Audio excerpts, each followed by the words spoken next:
Bienvenue à l'introduction à la formation sur le RSD par Asylum Access Thailand. Aujourd'hui, nous allons parler du processus de détermination du statut de réfugié, ou, comme nous l'appelons, RSD. Le RSD inclut plusieurs étapes. Il n'y a pas de délai prédéfini pour l'ensemble du processus de RSD, et la durée de chaque cas varie. Vous pouvez vous adresser à un agent de AAT pour avoir une estimation de la durée moyenne que peut prendre votre dossier.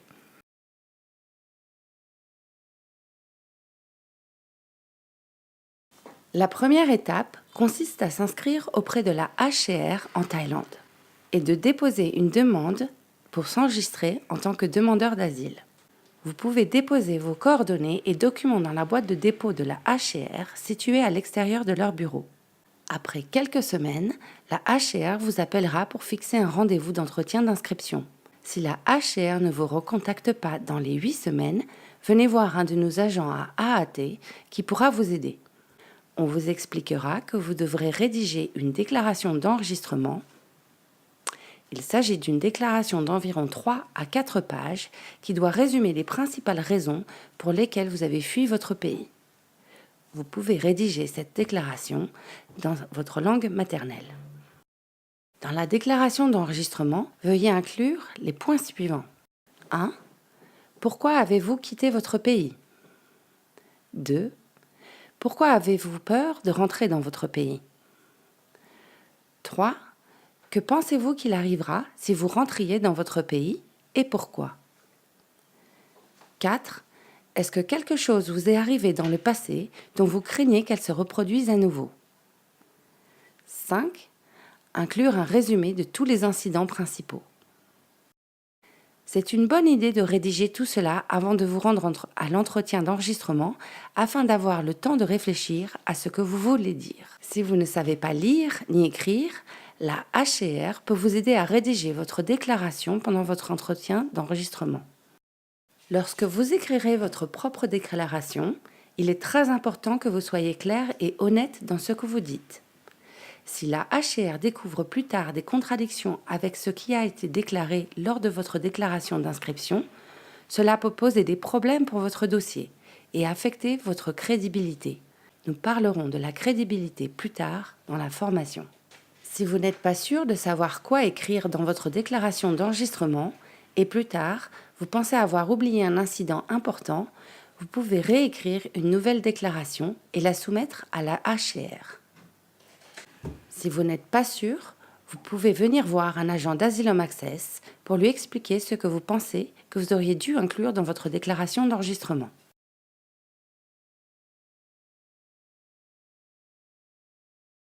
Après cela, on vous délivrera une carte de la HCR. Il est important de conserver cette carte en bonne condition. Gardez-la avec vous à tout moment.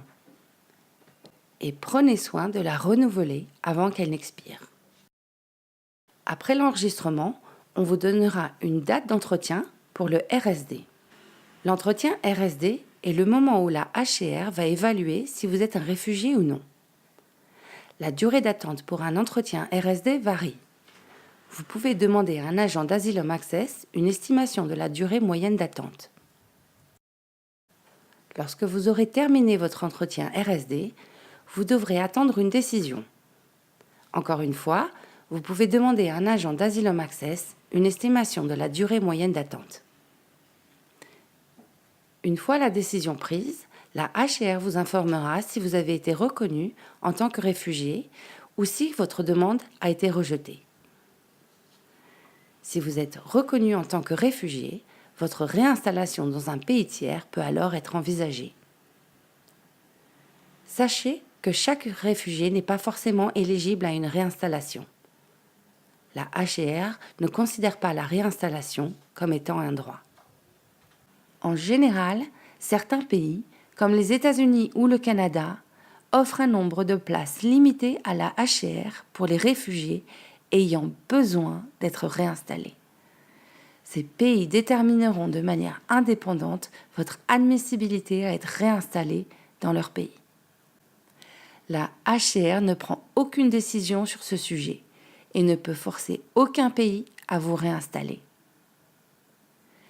Si vous êtes admissible à être installé, vous engagerez une procédure indépendante avec l'ambassade du pays en question en Thaïlande. Veuillez noter que pendant ce temps, vous continuez d'être considéré comme un immigrant illégal par les autorités thaïlandaises. Vous ne pouvez donc pas travailler légalement et courez toujours le risque d'être arrêté et détenu.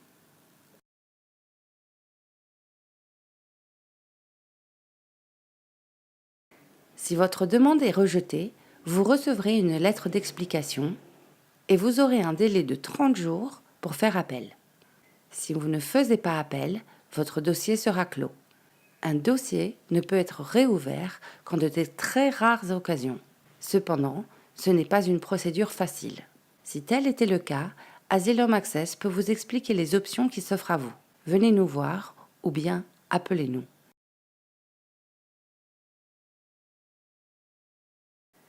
Maintenant, nous allons parler de la définition de réfugié. Il est très important de bien la comprendre parce que la HCR évaluera votre cas en fonction de la manière dont vous remplissez tous les critères de la définition de réfugié. Mais avant de commencer, je veux vous expliquer le contexte dans lequel a émergé la définition de réfugié. La définition de réfugié se trouve dans la Convention de 1951 sur les réfugiés et son protocole de 1967 relatif au statut des réfugiés. C'est aussi ce que nous appelons la Convention de l'ONU sur les réfugiés. Pendant la Seconde Guerre mondiale, un événement appelé l'Holocauste a entraîné la mort d'environ 6 millions de Juifs. Au total, 11 millions de personnes appartenant à diverses minorités sont mortes tragiquement pendant l'Holocauste. Des millions de personnes ont fui l'Europe pour échapper à la persécution. En réponse aux événements de la Seconde Guerre mondiale, de nombreux pays ont créé ce que nous appelons aujourd'hui les Nations Unies. En 1951, certains membres des Nations Unies ont signé la Convention des Nations Unies sur les réfugiés qui stipule que les personnes forcées à fuir leur pays d'origine en raison de persécutions doivent pouvoir recevoir une protection internationale. La Convention des Nations Unies sur les réfugiés a inclus une définition du réfugié qui permet de déterminer les personnes qui ont besoin de cette protection internationale. La Haute Cour des réfugiés, HCR, est l'organe de l'ONU qui protège la Convention des Nations Unies sur le statut des réfugiés.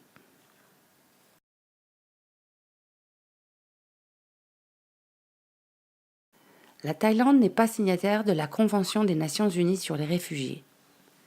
Cela signifie que c'est le travail de la HCR de mener le processus RSD et de déterminer qui répond aux critères de définition du réfugié.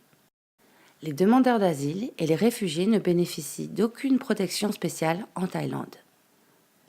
Les autorités thaïlandaises considèrent les étrangers sans visa valide en tant qu'immigrants illégaux.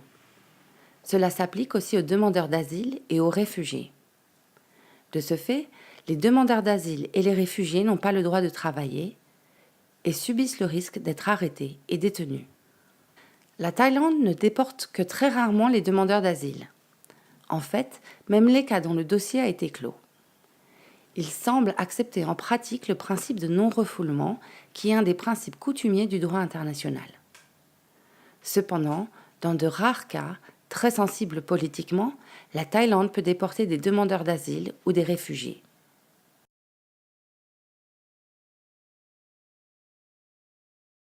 En examinant votre dossier, la HCR déterminera si vous remplissez les critères de définition du réfugié. Il est important de bien comprendre la définition d'un réfugié, car elle vous aidera à déterminer quelle partie de votre dossier sera importante pour la HCR. Nous avons divisé la définition d'un réfugié en 8 éléments clés. Vous devez correspondre à tous les critères de ces 8 éléments clés pour pouvoir être reconnu en tant que réfugié. Le premier élément. 1. Vous vous trouvez hors de votre pays. La protection internationale ne peut vous être appliquée que si vous vous trouvez en dehors du pays dont vous êtes citoyen. Le deuxième élément. 2. Vous avez une crainte sincère de rentrer dans votre pays d'origine.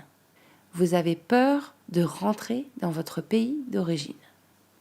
Le troisième élément, 3, vous avez de bonnes et vraisemblables raisons d'avoir peur. En plus d'avoir une peur sincère de rentrer dans votre pays, vous devez aussi avoir une bonne et vraisemblable raison d'avoir peur.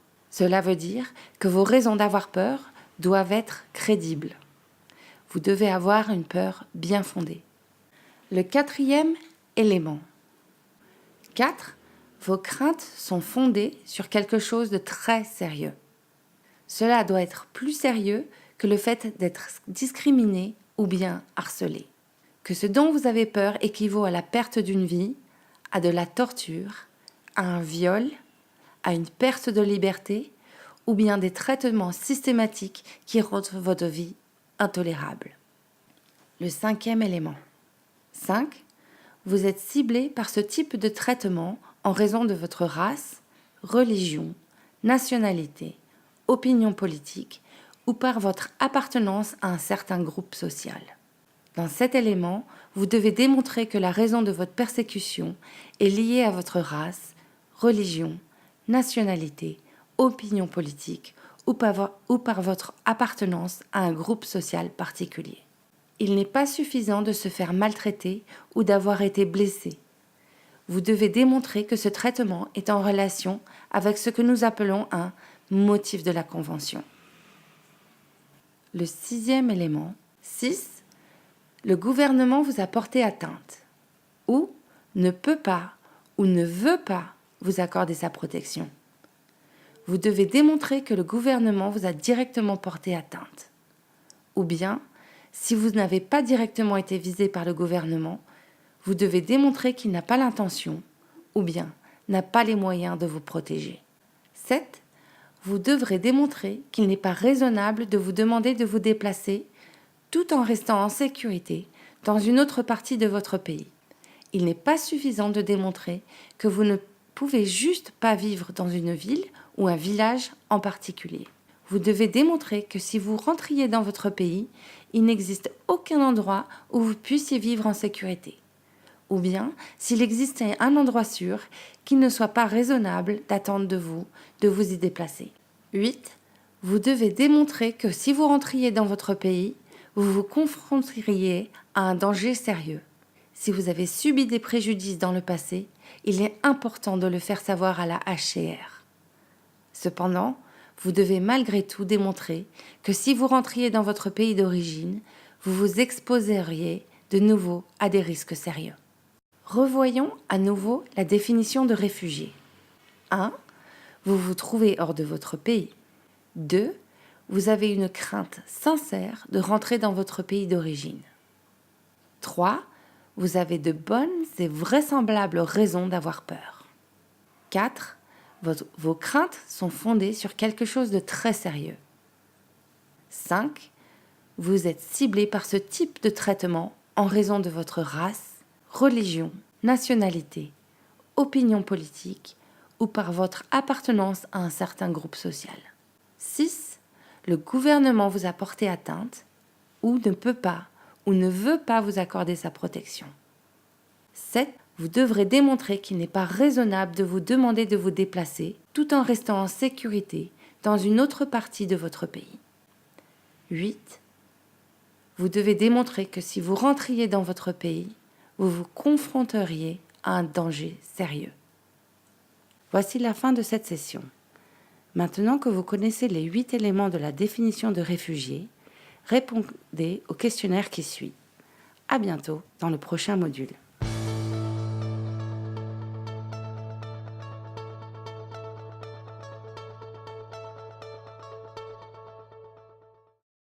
Bienvenue à nouveau. Maintenant que vous savez comment la HCR évalue votre cas, parlons de la manière dont Asylum Access Thailand, AAT, peut vous aider. AAT est complètement indépendant de la HCR.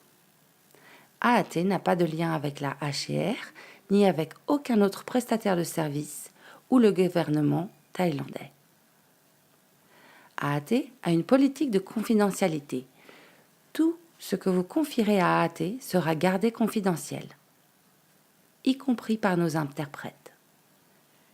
Cette confidentialité sera aussi respectée dans le cadre de votre famille, même si vous partagez les mêmes revendications et le même numéro de dossier. Nous recevrons chaque cliente séparément, même si vous venez à nos bureaux en famille. Nous ne partagerons rien entre les membres d'une famille, à moins que vous ne nous donniez préalablement la permission explicite de le faire. AAT possède 3 équipes travaillant dans 3 domaines. Tous nos services sont gratuits.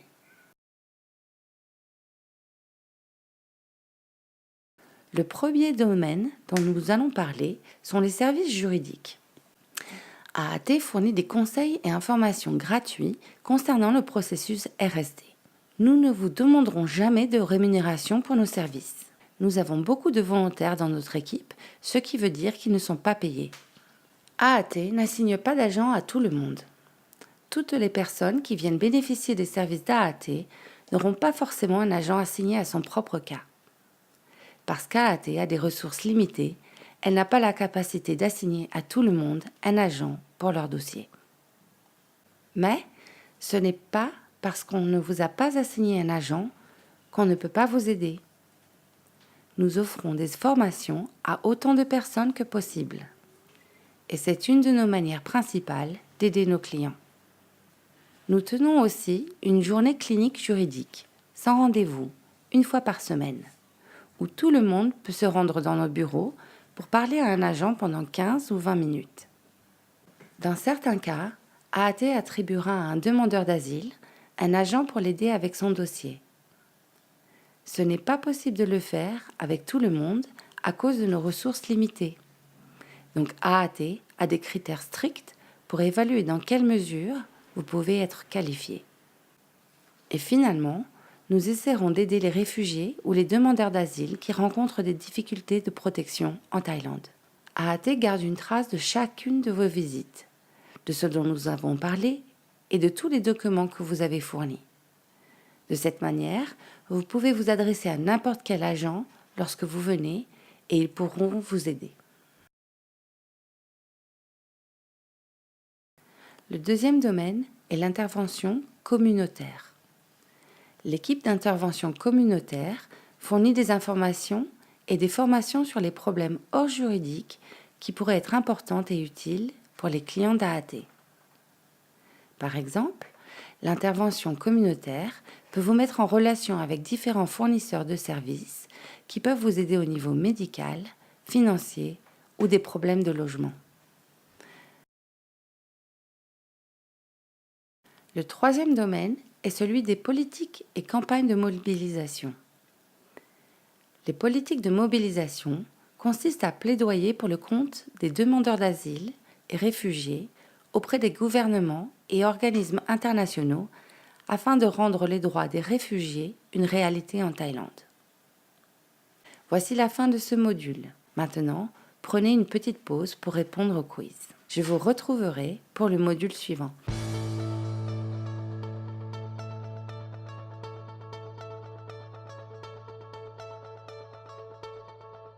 Félicitations!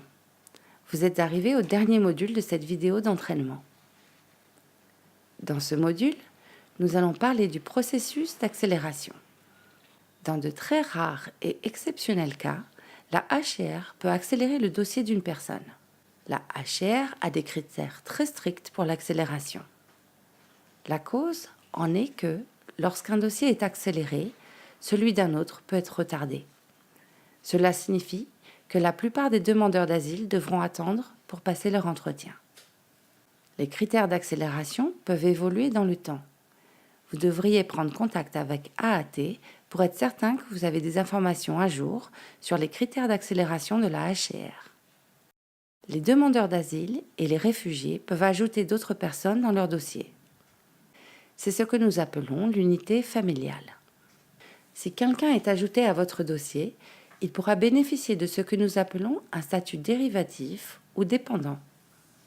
Ils bénéficieront des mêmes droits et titres que le demandeur principal.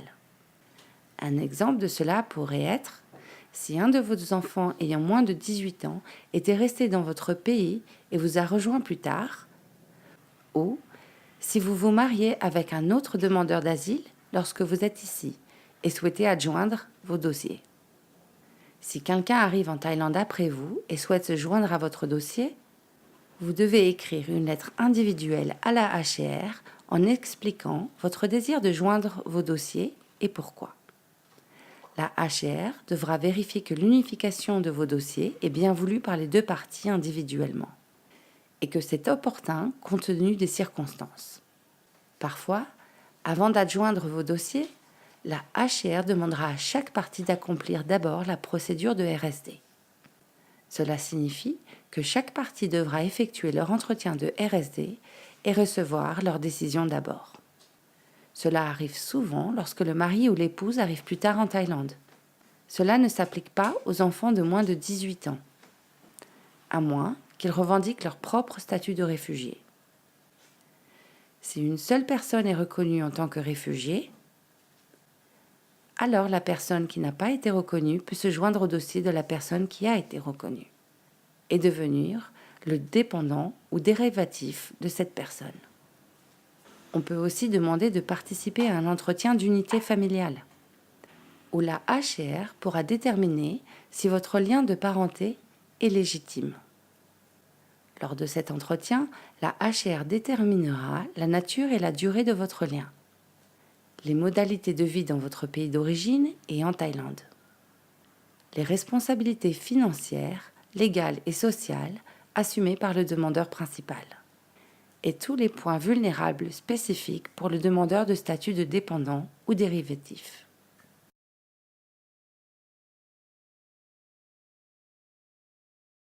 Si un des membres de votre famille, tel qu'un époux, un parent, enfant ou autre proche se trouve dans un autre pays où vous pourriez vivre en sécurité, vous pourriez étudier le fait d'être sponsorisé pour les rejoindre. Tous les pays ont des systèmes de visa différents, donc il vous faudra trouver un avocat spécialisé sur les droits de l'immigration dans le pays où vous aimeriez vous rendre et lui demander de vous aider. Les agents d'AAT ne peuvent pas vous aider à faire la demande de regroupement familial parce que ça ne rentre pas dans le cadre de la procédure de RSD. Vous pouvez demander aux membres de votre famille d'effectuer des recherches depuis le pays où il vit. Ils peuvent se renseigner pour savoir s'il est possible d'en faire la demande. Le regroupement familial n'affecte en rien votre demande de statut de réfugié auprès de la HCR. C'est un parcours complètement indépendant que vous pouvez suivre si cela fait partie de vos options. Voici la fin de notre formation. Si vous avez des questions sur la procédure de RSD ou bien tout autre sujet relatif à cette vidéo de formation, prenez contact avec nous. N'oubliez pas de répondre à notre questionnaire. Merci et à bientôt. Kopongkra.